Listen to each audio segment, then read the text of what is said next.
What's going on? This boy CJ Goodfella back with the boxing clinic. Guess going for the 5P today. 5 videos. On this video and the Canelo Alvarez pay-per-view video I just dropped exclusively on YouTube. I'm just started doing videos just for YouTube and certain videos I do just for Facebook as well. So follow the Boxing Clinic, THA Boxing Clinic on Facebook as well. Like I said, I'm trying to break new ground with Instagram and Twitter, I guess. Whatever platform I can just reach the most people in. I just once again want to thank everybody who subscribe or like or dislike the channel, or ever commented. I appreciate it, man. I have a lot of loyal people who subscribe and follow, and I couldn't have dreamed that it even was got to this point. But let's get into the story. Apparently, it's not even allegedly no more. Apparently, Keith Thurman had surgery on his elbow. He was injured before he noticed it. He said he noticed the injury before the Danny Garcia fight, and he had some loose bodies and calcium deposits in his elbow. I think he went to New York.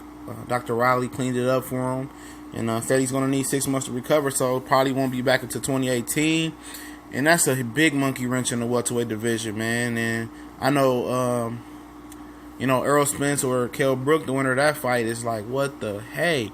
And especially for Kell Brook, man, I'm going to tell you the significance of this is that I was reading an article on Kell Brook from Sky, I think it was, about how did he get down in weight so good. And I've been on record saying this, after the Triple G fight, or after I seen him fight Triple G, he has the best physical trainer and nutritionist that you can have. I think his team is amazing. I think his trainer is amazing as well. They have great game plans. Kell Brook's team is definitely going to be a deciding factor. First I picked Kell Brook to win, then I just picked Errol Spence, and now I'm back in the middle, by the way. But Kell Brook, what's interesting about it, Kell Brook only has 1 or 2 more fights at welterweight, and they said he only has 18 more months at welterweight, because they break everything down to a science for him as well. How his body is maturing.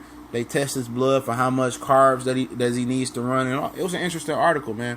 And if I had the link to the article, I would post it in the description.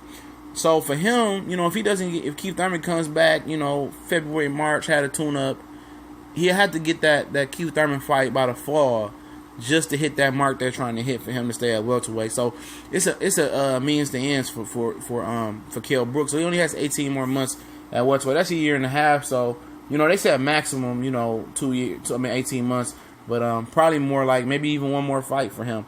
He's a very big guy, but for Earl, it's another big guy who walking around at 180 to cut weight. So the unified champion, the presumably the guy at welterweight, is out, for the rest of this year. And, Sean Porter had ambitions of a rematch. Danny Garcia has had ambitions of getting a rematch with Keith as well. Earl was trying to get that fight. Kell was trying to get that fight. The winner of that fight was trying to get Keith Thurman in. It's not going to happen. This guy has 2 belts tied up, and it's like, what the fuck? Amir Khan just got dropped out the top 15, so it's going to be a lot of maneuvering, and then you got to think on top of this, he's going to take a tune-up fight.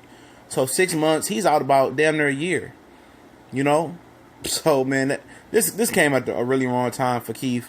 He had the injury with Sean last year, and now people are going to poke at Keith, and you probably couldn't really tell that Keith is my favorite fighter right now. If I had to be biased and on my own page, on my own platform, but I'm very critical of Keith sometimes, and I'm not saying this is fishy because all the information is on Boxing Scene about the doctor, what hospital you have it in, and everything, the regimen that he has to go through to train to get it back to health, and how long they don't want him to rush back, and that's maybe a year until he fights a top upper echelon fighter, and that's if he doesn't have any setbacks. So sorry to hear that for Keith Thurman. He's an amazing guy, high IQ guy, and sorry to hear it for the rest of the welterweights who wanted to beat the guy to be the guy.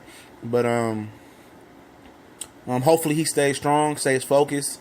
I don't think he's a guy that's gonna be get too obese from eating all that food and not being able to be 100% active. So maybe you work on that opposite hand, get it stronger, or do some other things to stay active. He's a very, very deep, smart guy. I think he's the smartest guy out the new era of fighters right now, as far as boxing IQ. And hopefully he stays strong and everything comes together for him and for the rest of the welterweight guys who had a chance. Maybe they can get an interim belt and be the number one contender to fight him when he comes back. But we gone.